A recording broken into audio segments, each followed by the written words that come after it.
racism and the desire to say racist things has been bubbling below the surface. And now, since his originists came to prominence, everybody feels like it's okay again. Make America great again meant make it okay to say these things again.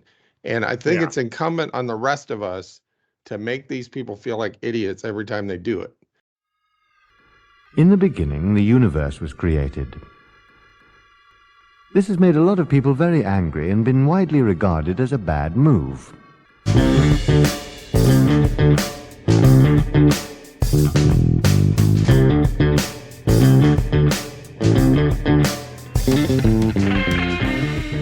Here's how bad it's got. Here's an example of how bad it's gotten. So my wife works at a flooring store, right? A flooring company. That's more than they install them. They're full service flooring installers and all this stuff, right? Not a sponsor. And they do it for home builders. Like one of the prominent home builders in town is called Duke. And their installers were at a Duke place doing a flooring installation. And this entitled, racist piece of shit went to the head of the crew and said, "I'm sorry, I don't want a Mexican crew installing my flooring." And the crew chief called the flooring guy and told him, and he was like, "Well, I will pay, you can leave. I'll pay you for the day, and we're done there."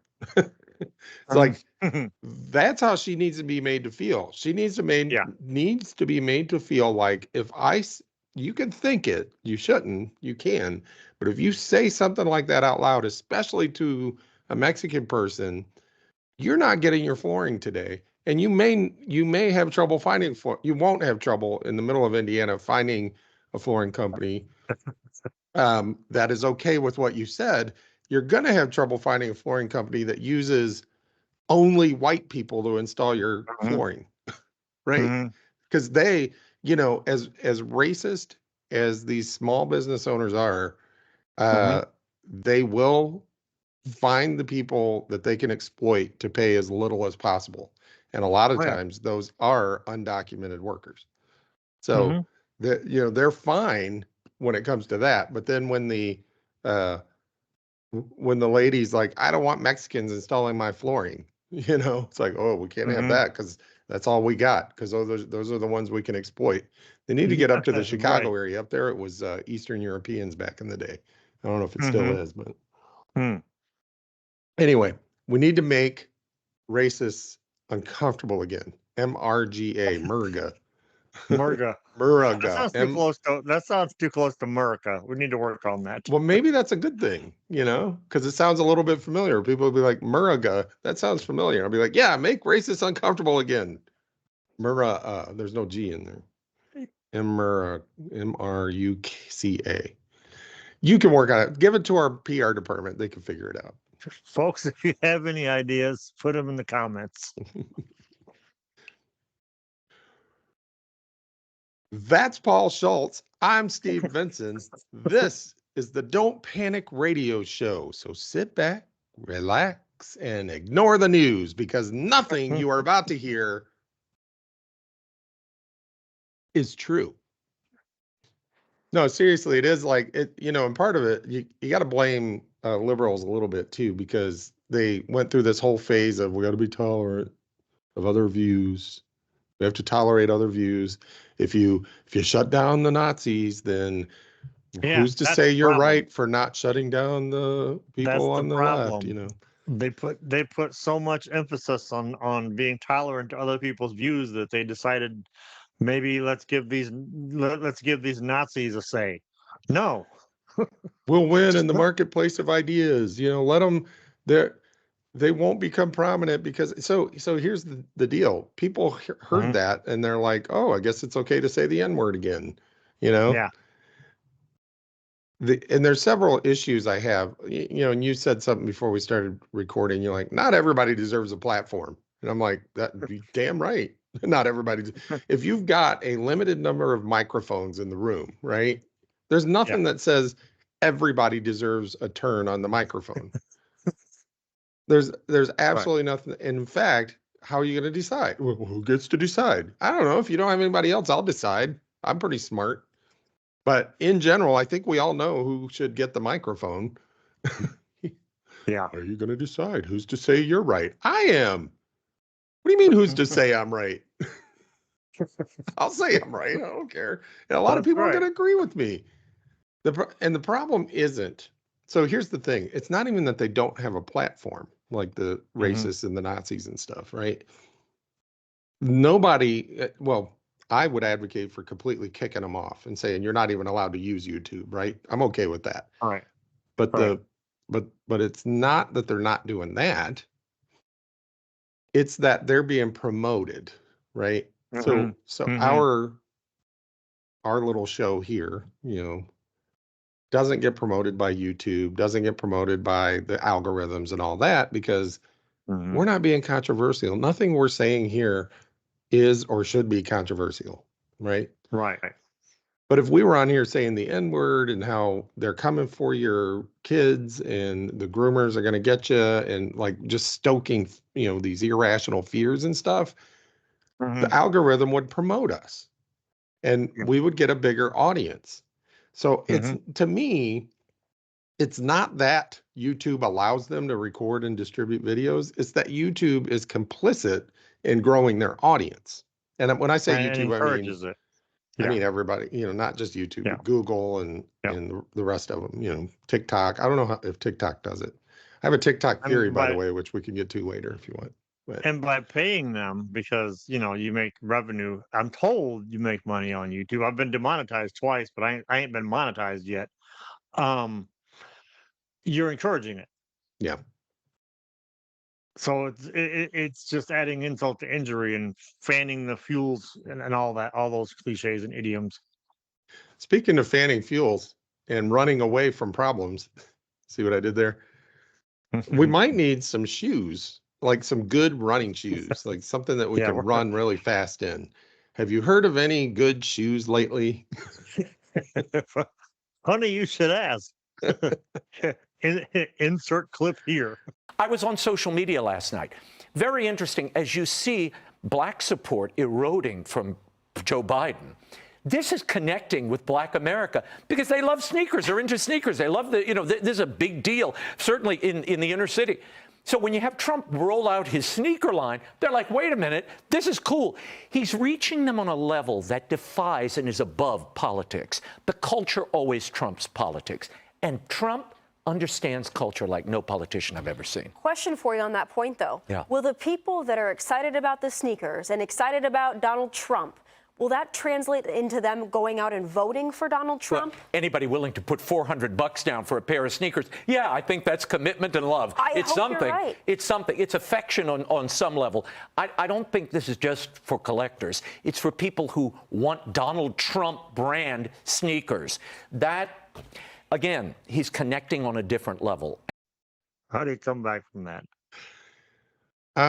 Well, I love the phrase "saying the quiet part out loud," which came from our came from the African American community. Like every cool phrase of the last 15 years, 20 years. Well, like pretty much every cool thing a white guy ever said was said by a black guy first. Yeah, yeah, and they in that saying the quiet part out loud is so handy because it just encapsulates everything. It's like that guy on Fox has always thought this. He's like, his next thing is going to be, maybe Trump should sponsor Popeye's chicken or something, Mm-hmm. and people like, and I got, it's incredible that they feel okay doing it. Right. And it's an Yeah. interesting play too, because there's no possible consequence that will make that guy's life any less good, right? Yeah. Because first of all, that's going to get a lot of views. You and I just watched it. The Yeah. other stations are going to give Fox News free advertisement, MSNBC, CNN, they're all going to do that. Trump's name gets said some more, and if there's any blowback whatsoever, the guy's going to go, "What? You mean black people don't like shoes? I mean, I could show you a Chris Rock clip. I could show you a Dave Chappelle clip Well, they talk about, it's funny how black people like their shoes and you paint it gold and black people like that. Why are you on me about that? There are black people out there saying that, right? There, so there's no consequences because the guy has no soul. He just has no moral, ethical compass to go, No. do you realize as a white person on TV what kind of harm you're doing to that community? And the answer, he probably does and doesn't care. Yeah. Yeah. Yeah. And the other thing too is these guys like him, they all have the same tone when they talk. They almost got kind of a when you do your impression of it, it almost sounds like a Seinfeld impression. So it's almost like if they say it a certain way, because who was it did that all the time? He kind of like Tucker Carlson, but you guys like Rush Limbaugh. They had a tone they used that they could always say was it's just part of the act. That's not how I talk. I normally talk like this. That's me doing an act. Well, I'm sorry, but if you're doing an act and you're saying some pretty racist bullshit, you're still just saying some pretty racist bullshit. Look what happened to Michael Richards. He said some pretty racist bullshit 20 odd years ago, and no one's seen hard to hear him since. He was 20 years ahead of his time. He was like, if he did that now, his career would take off, right? He could go to Nashville. He would make all kind of money. He'd be opening for Kid Rock. Nashville. He'd be making movies with Kevin Sorbo and that Gina Carano and Elon Musk would be sponsoring his movies. Look what happened with that one guy who was caught saying the N-word, was a country music star. His album became #1 overnight. Oh man, I was talking to one of my older brothers about that, and because he loved that guy, whoever the hell that was. But he said, yeah, he got canceled because he went out and him and his buddies went out, and when they were breaking up the party, he said, see you later, my N-words. Only, of course, my older brother, being from the ship, feels that he's obligated to say the actual word.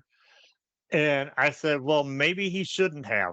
He deserves everything he gets. And my brother just looks at, almost doxed him.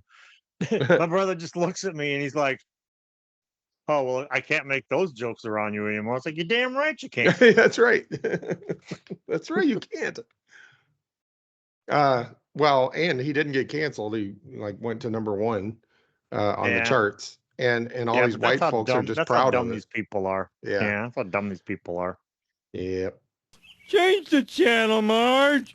I have a new theory of how TikTok is running this is totally unrelated, but welcome to the Don't Panic Radio Show, where we will switch topics right in the middle of everything. We're just trying to see what works. Yes, that's right. So my TikTok theory is, and it's interesting because I kind of like it. If you haven't posted in a while, or if you're new, they'll push your video to 1,000 or 1,200 people on the For You page, just to see, right? They're just like, let's see if it's got legs, right? Depending on how many likes it gets and how much engagement it gets, they'll, the next one they'll push out to maybe 800, the next one maybe 400, and then it'll settle in at that 200, 225 range. And I don't know how long. Mine are still there. Like I restarted a couple weeks ago, and sure enough, I got 1,500 views, and then it went down to 900, 800, 400. Now it's settled in at 200, 220, somewhere around there. My theory is that they're going, look, people need time to get their legs. We want to keep them coming, so we're going to give them those 200 views and give them that little adrenaline shot of saying, ooh, wow, 200 some people have seen my video, right? Just to keep them coming, because for two reasons. One, if you're getting that engagement and that adrenaline shot, you're probably going to come to TikTok more, right? And you're going to look at let's see how many views that one got. And, let me check out some videos, see what other people are doing, which is cool. That's kind of an interesting strategy to get people, onto TikTok. The other reason, I believe, is they're probably thinking, if this person figures it out and figures out how to make videos that people want to see, showing it to 200, 220 people will figure that out, right? Through the engagement metrics. And if their engagement metrics suddenly start to jump a little bit, like, oh, wow, they're starting to do a little better with those 200, 220 views, then they'll bump it up again, maybe to 500, to 800, to 1200 to see, does this really have legs? Have they really found their voice? Are they really getting the hang of this and figuring out what people want to see? And it reminds me of the creative writing workshop I took where, no, it wasn't that creative writing. It was a combination of the creative writing workshop and something Seth Godin said. It was when they get questions where people are like, yeah, I keep, you say just ship it, ship out the work, write something, get it out into the world to see if people like it. Well, I keep doing that and nothing's taken off. Like I'm not building an audience at all. His answer is because people don't like it. Yeah, that's pretty self-explanatory. It's not that you're marketing it wrong, you're not finding the right keywords. It's not that like you just haven't found the right people. It's like Right. you need to write something better, something more interesting. Because if you show it, now in the TikTok example, if you're showing your thing to 200 people on a consistent basis and that's just it, it's just 200 people and it's not getting shared, people aren't watching it to the end, they're not hitting the like, they're not commenting. It's not that you didn't do the right hashtags. There's no hack here. It's just make a better video, make a more engaging video, something people are interested in, and it'll take off. And so I thought that was interesting. I don't know if it's correct or if it makes any sense, but I thought, well, that's interesting that TikTok's taking that approach as opposed to the other approach that, Alphabet, which is the Google, YouTube parent, and Facebook, and I don't even use Twitter as an example anymore because I don't know what they're doing. But what these other algorithms do is they only are looking at that engagement factor without doing the test balloon stuff. So if you look at my videos on YouTube Shorts, some of them will get no views, right? Yeah. And my question to YouTube would be like, how do you know it's not engaging if you're not showing it to anybody? Yeah, I don't understand how a video can get no views. Like, and then the one right next to it gets like 1,000. It's Yeah. like, I mean, how do you, like you said, how do you know whether or not anybody wants to see it if you don't show it? Yes. And I think it's the difference between somebody who thinks they're smart enough to guess what people are going to like. That's the Facebook, YouTube algorithm versus somebody who says, I'm not smart enough to know what people are going to like. So I'm going to show it to a bunch of people and see if they like it, which is, I believe, might be the TikTok approach. Yeah. And nothing is better than TikTok at figuring out, like if you see some chickens dancing to a rap song and you want to see more videos of chickens dancing to rap songs, it does not take long to train No, it does your not. filter. Yeah. And then if you get That tired of those, filter. it doesn't take long. Like YouTube, for a while there, I got into watching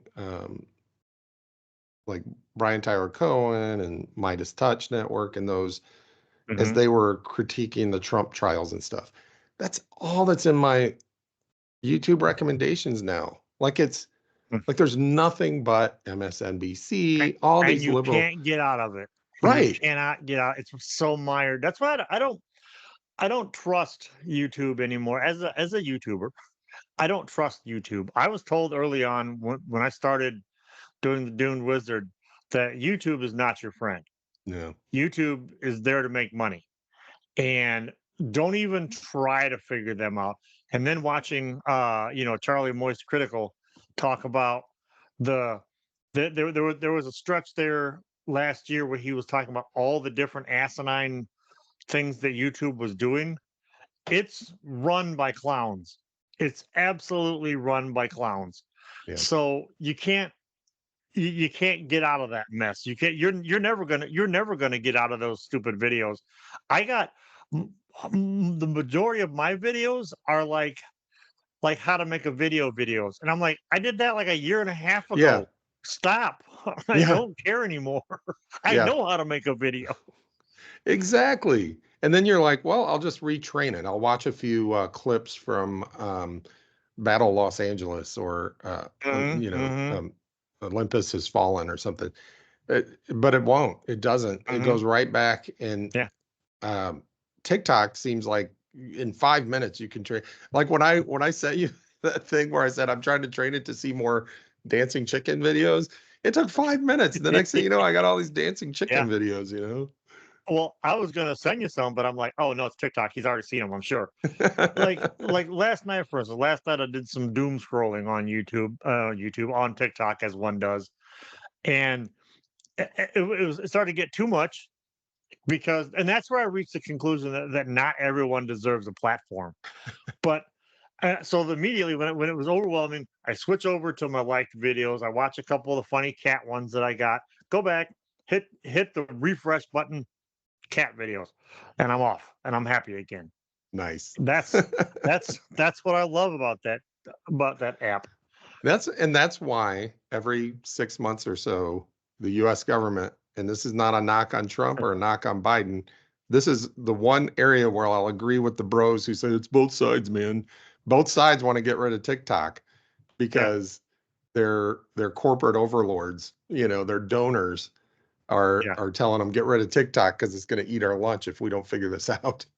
And Yeah, I'm not a TikTok exactly. stan. I'm not saying I'm a TikTok stan. It could absolutely be used for evil, just like anything else. But so far, I'm it not a seems TikTok to, stan, yeah. says the TikToker. Yeah, that's right.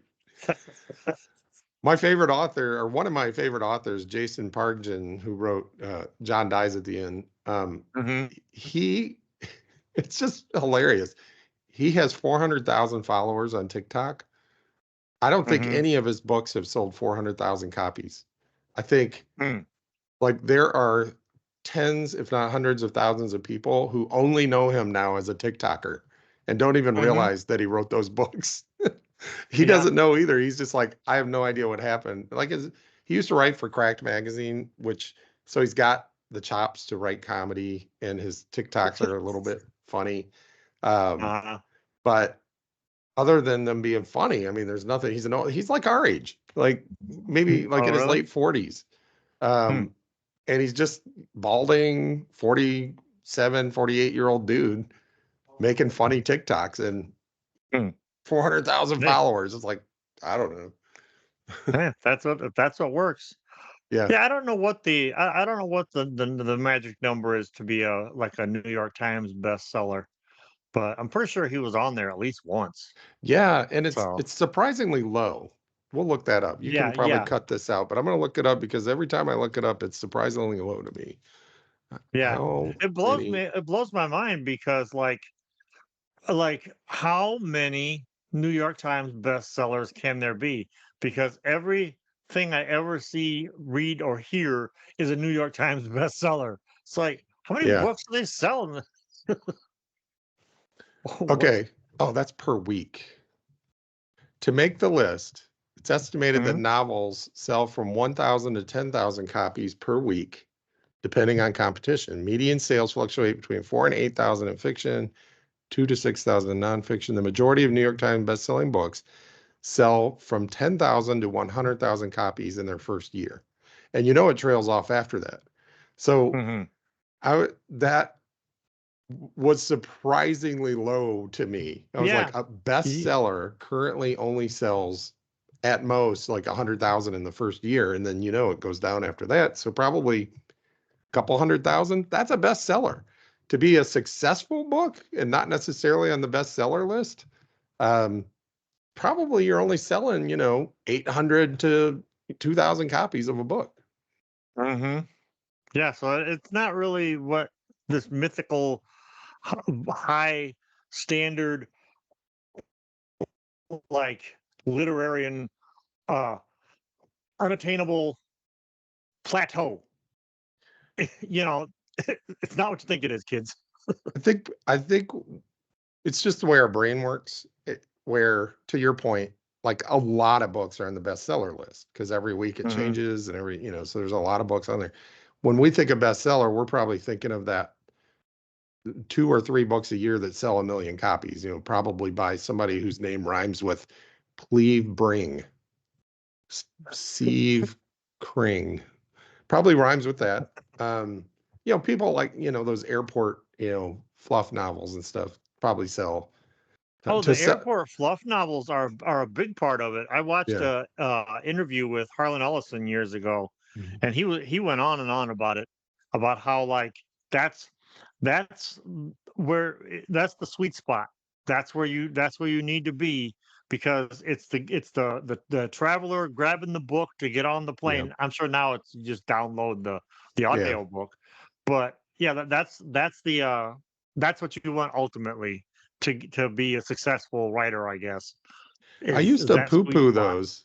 I used to look down my nose at those, with my eyes half closed, pushing my glasses up, Mm. And then I I was traveling with this guy who really smart, really good project manager, engineer. And I was like, man, you read those things? He's like, every time I get on a plane, he's like, you should try one. Here, I just finished this one. Try this one. I was like, okay. Got my the flight attendant comes by. I get my 2 Jack Daniels and my little Coke, and I like start drinking. Get this novel out. Next thing you know, I'm like, the flight's over. Oh my God, that was kind of cool, And I was like, Yeah. it's like sitting down and watching a sitcom. You're not here for high art, Mm. You're here to be Mm. entertained and distracted for a couple hours, So those are That's why not bad. the reading isn't challenging. Right. Because if it Right. were, I mean, if you were reading like Lovecraft or Tolstoy or something, where you got to break out of the source just to read it, Yeah. you know, it's to pass the time. So what have we learned today? And how do we connect Mm. everything together? How do we bring it home? Let's bring it home. Ladies and gentlemen, please ensure your tray tables and seats are in the full upright position. We are approaching in our final descent. The captain has requested that you return any glass or sharp objects to the front. Wait, they don't have that on planes anymore. Anyway, so social media, combination of social media, Trump, Fox News, they've all made it okay. They think it's okay to say the N-word out loud. Our mission is to make those people uncomfortable again. So, help us spread the word, subscribe, hit the notification bell, do all those things. Comment, hit that notification bell. Yep. Leave a comment if you disagree with us, if you agree with us, if there's something you want to add to what we're talking about, put it in the comments, folks. I read every comment, so If your I'll comment respond to the ones I like. if your comment is racist, we will make you feel uncomfortable. Oh yeah, we'll definitely respond to that. Yes. For those sneakers and for Paul Schultz, I'm Steve Vinson.